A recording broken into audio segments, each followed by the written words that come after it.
नमस्कार दोस्तों। बुजुर्गों ने कहा है कि घमंड अच्छी चीज नहीं होती है और किसी का भी घमंड हो वो एक ना एक दिन टूटता जरूर है। और ये बात 100% चीन पर फिट बैठती है। चीन अपनी शक्ति के नशे में चूर पहले भारत से लड़ने की कोशिश कर रहा था और फिर जब भारत ने अपनी भूमि से चीन को बेइज्जत करके लताड़ लगाई तो चीन दुम दबाकर भागने पर मजबूर हो गया। और चीन का यही हाल साउथ चाइना सी में ताइवान कर रहा है।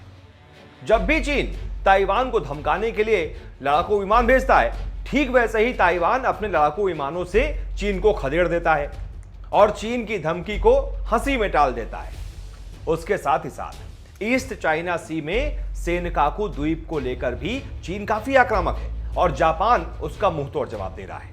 इसके साथ ही चीन को एक और समस्या मुश्किल में डाल रही है और वो है कोरोना महामारी, जिससे पूरी दुनिया ही एक तरीके से परेशान है। पूरी दुनिया में कोहराम मचा हुआ है और चीन को पूरी दुनिया दोषी मानते हुए घेर रही है। इसी का कारण है कि संयुक्त राष्ट्र संघ में चीन पर इस बार 39 देश राशन पानी लेकर टूट पड़े। दरअसल चीन उइगर मुसलमानों को लेकर काफी उग्र है और इसको लेकर दुनिया के देश चीन के रुख से काफी परेशान है। और इसी को लेकर संयुक्त राष्ट्र संघ में 39 पश्चिमी देशों ने यूएन में चीन को घेरा और कहा कि चीन की एचआर पॉलिसी और मुसलमानों के प्रति नजरिया बहुत ही खतरनाक है। इसके साथ ही साथ इस बैठक में शिनजियांग और तिब्बत को लेकर भी बात की गई और इसमें भी चीन को बेइज्जत होना पड़ा।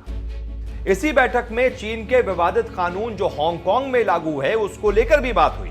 इस बैठक में अमेरिका, जापान के साथ ही साथ सबसे शक्तिशाली संगठन के देश यूरोपियन यूनियन भी मौजूद था। सबने एक साथ सुर में सुर मिलाते हुए चीन की भूमाफिया नीति, हड़प नीति पर नाराजगी जताते हुए कहा कि क्या खुलेआम ये सब करने की चीन को छूट देनी चाहिए या इससे निकलने के लिए सभी को जोर देना चाहिए।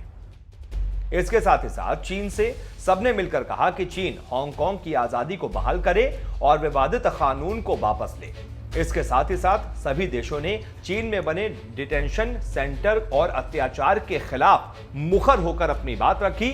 और उसके बाद संयुक्त राष्ट्र संघ की कमेटी में एक बयान जारी किया गया जिसमें कहा गया कि चीन अपनी मानवाधिकार नीति पर ध्यान दे और अल्पसंख्यक समुदाय पर उत्पीड़न बंद करे। इसके साथ ही साथ हांगकांग को आजाद करने की सोचे और हांगकांग में अत्याचार बंद करे। उसके बाद जर्मनी के यूएन में राजदूत चीन पर टूट पड़े और कहा कि आज मानवाधिकार के लिए एक बड़ी उम्मीद जगी है जो चीन में बीगर मुसलमानों के लिए बड़ी उम्मीद मानी जा सकती है। फिलहाल इसका रिजल्ट जो भी हो, लेकिन राजनीतिक विश्लेषक और विदेशी मामलों के जानकार अब ये कहने लगे हैं कि चीन अपने ही खोदे हुए गड्ढे में खुद गिर चुका है और उसका बचना अब मुश्किल ही नहीं नामुमकिन है। और एक तरह से चीन अब दुनिया से कटने लगा है। अगर समय रहते चीन नहीं चेता तो वो दिन दूर नहीं जब चीन सबसे अलग थलग पड़ जाएगा।